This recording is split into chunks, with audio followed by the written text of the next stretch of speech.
जाने मांगो नहीं दूंगा, जाने मांगो नहीं दूंगा, क्यों दिल ठिकाना हुसैन का है, हर ज़माना मेरे हुसैन का है, जिस जाने मांगो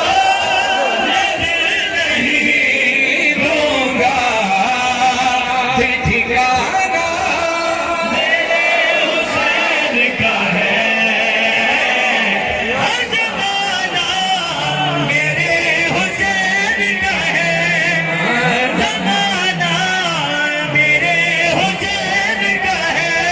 कोई पूछे दौर किसका है, कोई पूछे ये दौर किसका है, कोई पूछे ये दौर किसका है, तुम सब बताना मेरे हुसैन का है, ज़माना मेरे हुसैन का है, ज़माना मेरे हुसैन का है।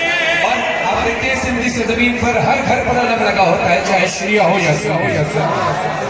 गाजी अब्बास से इश्क करने वाले पूरे सिंध में मौजूद रहते हैं, हर घर पर अलग लगाते हैं, चाहे वो हिंदू हो या मुसलमान।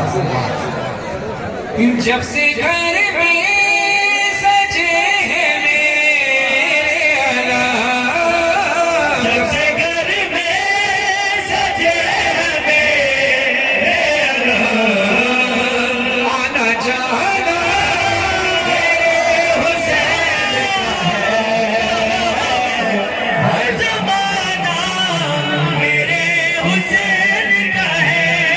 और सलाम है मेरे भाइयों पर जो बारगाह में जगह होने की ना होने की वजह से जो बाहर शामियाने से बाहर खड़े हैं, मैं उनकी नजर कर रहा हूँ। ये शेर अगर तुमसे कोई बोले कि तुम खुले आसमान के नीचे हुसैन के मजलिस में खड़े थे तो उनको बोलना